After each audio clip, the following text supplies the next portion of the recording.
absolutely have to have dark in order to have light. Gotta have dark. Gotta have opposites, dark and light and dark, continually in painting. If you have light on light, you have nothing. If you have dark on dark, you basically have nothing. Let me paint you a picture. Your two favorite teams are playing. One, your family's team, the team you were raised to root for. The other, the team of the city you now call home. You could look at it one of two ways. One, either way you win. Or two, either way you lose. You see, it's human nature to pick a side. And whether your livelihood depends on it or it's just for fun, no one is truly impartial when it comes to viewing a sports event. And even if you feel like you are, you find a reason, big or small, to pick a side. But think about it. The easier it is to pick a side, the more you tend to care about the game. We want the outcome to matter. The other aspect that we are innately trying to avoid is internal conflict. We have all felt this in different aspects of our life. Those of you that play fantasy sports find yourself conflicted all the time. If you haven't, here's a way you can no doubt feel what I'm talking about. Bet against your favorite team.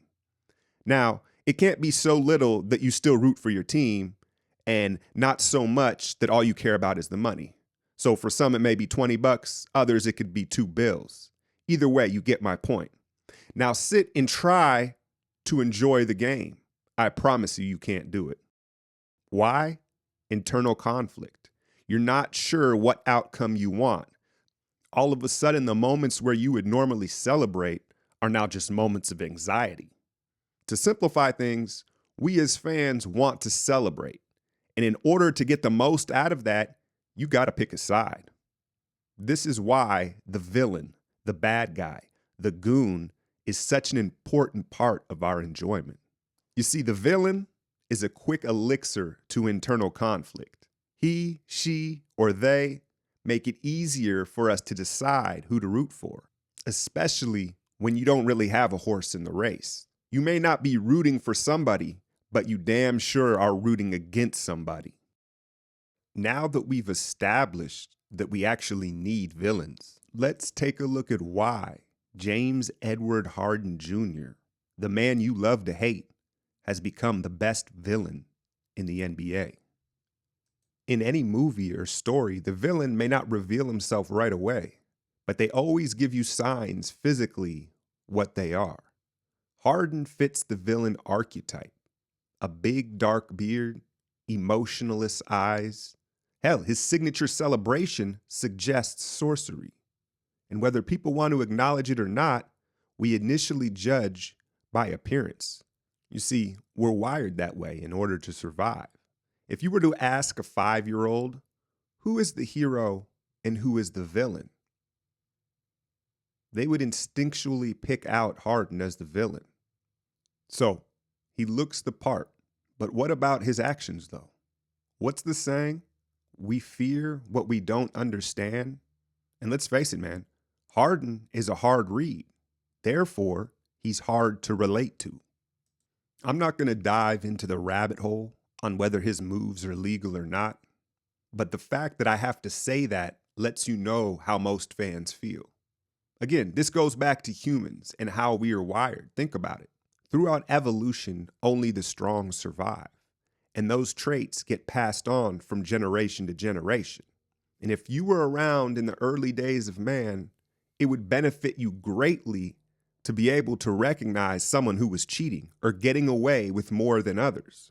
Otherwise, you may not survive. And the same holds true for being able to judge somebody by their appearance quickly.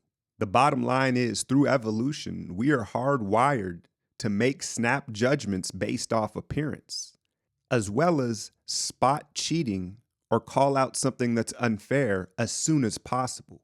It's survival instincts. Now, is James cheating? Is he just getting away with what we're allowing him to get away with? Is he in the gray area? Or is he revolutionizing the sport? That's up for y'all to debate. But as far as being a villain in characteristics, Mr. Harden is 2 for 2. He looks the part, and then you can call it bending the rules, taking advantage of the rules, or just flat out breaking them. Either way, most people feel James is gaining an unfair advantage on the field of play. But here's the thing. All of this doesn't really work unless he checks this third box. And that is, he is a true threat to everyone in the game.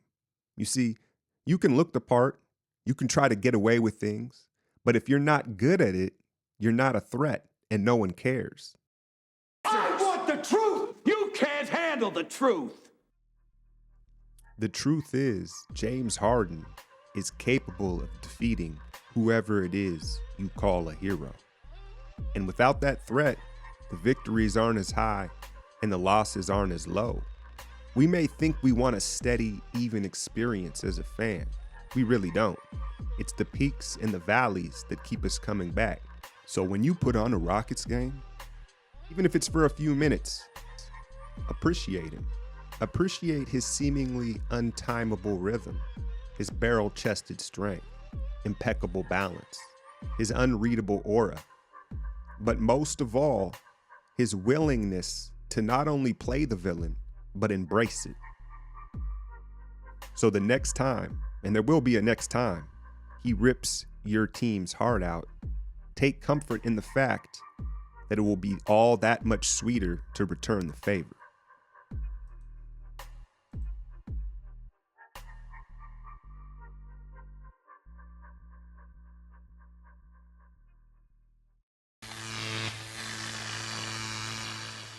I've been winning so long, it's like alchemy.